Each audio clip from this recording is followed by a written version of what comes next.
finally. So, this is my vinyl update as of April 2021. I'm actually recording this in late March, but I'm edgy. So, if I seem tired in this video, I've just done like an hour and a half of CDs. Yeah. So, I actually thought I had collected a lot more. Like, I knew I hadn't collected much, but I thought I recorded that video a lot earlier than I actually did. And I actually only have 2 albums. And the way I'm going to be sorting these albums, like from now, when I do my other ones, is in alphabetical order. Not in order of when I got them, because it'd be hard to remember that. So I haven't got any 7-inch singles. I don't really collect 7-inch singles all too much. So one album that I got is Joy Division's Unknown Pleasures. Now, I actually got both albums very recently, like a week ago. So yeah, I know this is irrelevant, but I ordered these covers for all my vinyl. Like, if you watch my previous video, they were all just like out of that, they weren't protected except for like 2 or 3. Then I've got this for all of them. Yeah. So this album, this vinyl was very cheap. It was 15 quid, and I understand why, because it seems like it was very like mass produced. Obviously the album art is all the same. I'm a bit annoyed that the album art's very small, but I'm not going to return it or anything. I'm not bothered. It's just a nitpick. But I'll tell you what is really nice. You can see, look how the cover is made. I do actually prefer that, like, that feel rather than like the glossy vinyl. But I'll show you that in a minute. I actually was going to buy both Unknown Pleasures and Closer, but I ended up getting another one, which a few of you might be actually surprised with, but it actually is. Yeah, this album is just great. Like, every song on it is amazing. This didn't come with any posters, which I'm a bit annoyed of, but again, like, this is what I mean about it being like mass produced. And there's a lot of cuts in the actual vinyl itself. Like, there's a lot of it's not very good vinyl. Like, it's just a normal black one.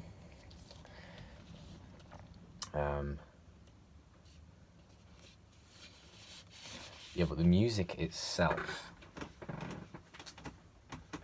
I mean, every song I can say I'd put on my playlist, like my main playlist, except for one, which is Wilderness. I've never really been a big fan of Wilderness, but if it comes on the album, I'll just listen to it. You know, like, there's songs on here by Ian Curtis which, like, they seem happy. Like, She's Lost Control, Disorder. They seem happy. But if you listen to the lyrics, it's really depressing. Like, She's Lost Control is about his friend dying of a seizure, or I think it's actually just a woman. And, you know, like, there's so many themes in it. Like, Day of the Lords is about war. I Remember Nothing. I don't know if this is confirmed, but my interpretation of it is like domestic abuse. Might be. It seems like it anyway. Like, this album is just so dark. The production. I haven't even mentioned the production. The production is fantastic on it. It's just so iconic. Like, I've not seen that replicated anywhere else ever. Like, how dark and chambery it sounds. Just, if you haven't listened to Unknown Pleasures, you need to. It's so good. Like, you can listen to this on any occasion. Like, you can listen to this at a party. You can listen to this at, like, just in bed. It's so good. I like music that is so depressing, and it hides it well, like The Cure and The Smiths and Joy Division. And my second album is it's not new. I'll actually change this. I put it back in its like original casing, thinking it'd be good, but it's I don't know. I don't know if to keep it in. No, I'll change it. It's so lucky. I don't know if you actually saw that, but this is what I mean. It's a glossy feel. I don't mind it. It's nice, but I do like how Unknown Pleasures has that nice touch of like sort of like old vinyl. Yeah. Why not? If you watch my CD collection, I mentioned how when I got Incesticide by Nirvana, I have no idea what part it was. Is when I got Incesticide on CD. It was like very surreal because it was like I've seen it all the time on like YouTube and I've seen the album cover. Then just getting it in physical form, it was just very weird. It was very exciting, and this is the first time I've actually got this again with this album, and I don't know what it is. I think it's just like how good the album cover is. I know it's just a picture of them, but it's like iconic, and it's like it's a big album cover, and there's a lot to look at. Like obviously not as much as Sgt. Pepper's, but I don't know. There's just something about it that like when I first opened it, I got really giddy with excitement. And in the back is it's not too exciting, but I'm not bothered. Oh fuck! I almost dropped it. And again, this is just normal. Like the record is fine, and like that, there's like a little black and white version of the album cover, which I've seen on a lot of like uploads on YouTube about this album, like on Dagger Electric and stuff. They use like an alternate cover of this, and this did actually come with a poster. And I'll just talk about the album while I'm doing this.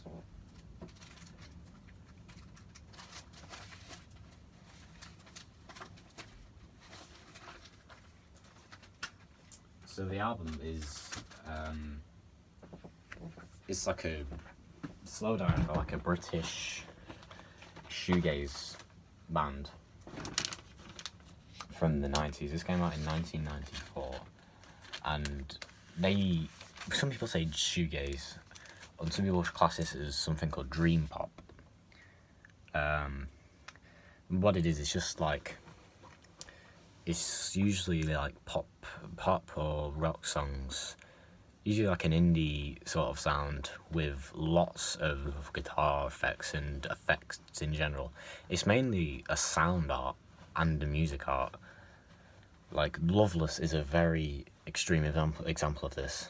Like there's so many tones and stuff used for it, and it's such a mesmerizing album because there's all of these sounds. Like other examples of this is like Stone Roses, which I talked about before, my CD collection.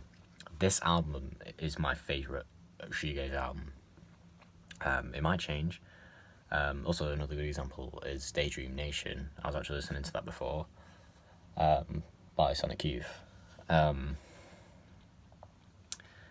Like, this is such a good shoegaze album. You know, you've got every song on it is just amazing.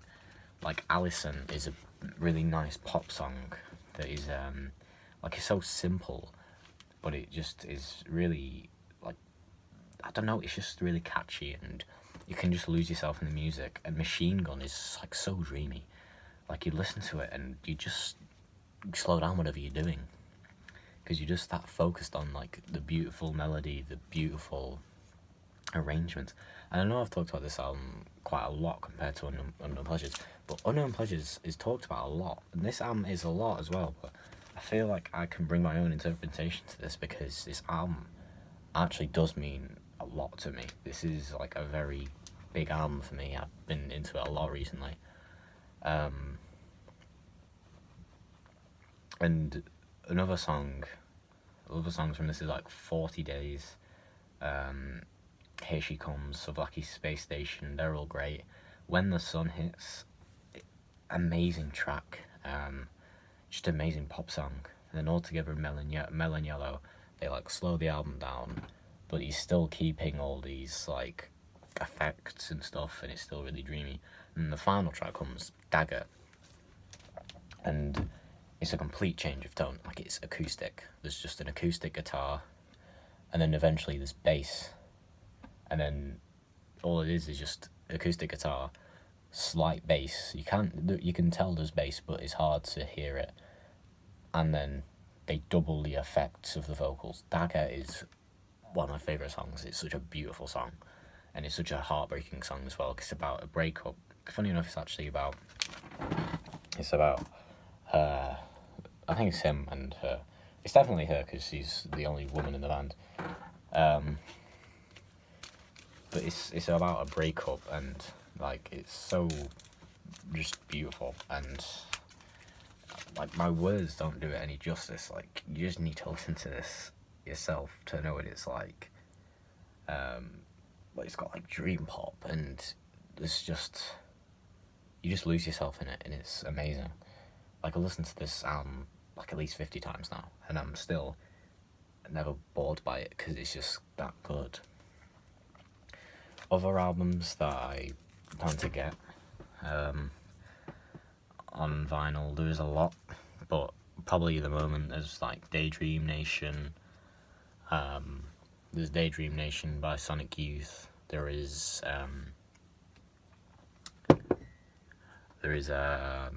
Wish You Were Here by Pink Floyd. That's another big one. Moonshaped Pool by Radiohead. There's Pornography by The Cure and Disintegration by The Cure. They're pretty good as well. I forget now, there's quite a few. Elephant by The White Stripes. There's a lot more Smiths albums that I want to get as well. There's a lot that I want to get, and I say all these, but my change is constantly changing, and there's a lot of Bowie albums I want to get. But like, my tastes constantly change, and the only times I really buy albums is slightly at Christmas, mainly at my birthday, and a record store day. I'll probably buy a few, and my taste can change drastically in those months. So I have no idea what I'm saying. I have no idea what I'm buying. I'm just saying what I would probably buy now if I was given like 5 vinyls to buy. Yeah, so I don't know when the next installment of this will be. Maybe around the same time that the other one came out, but like this year, obviously. So I don't know, it might come out after my birthday, it might come out after record store day, it might come out after Christmas next year, or there might be ever another one. You never know. I am quite lazy. I'll probably wait. There's only 2 here. I'll probably wait until I've got more to talk about. But I don't know. I might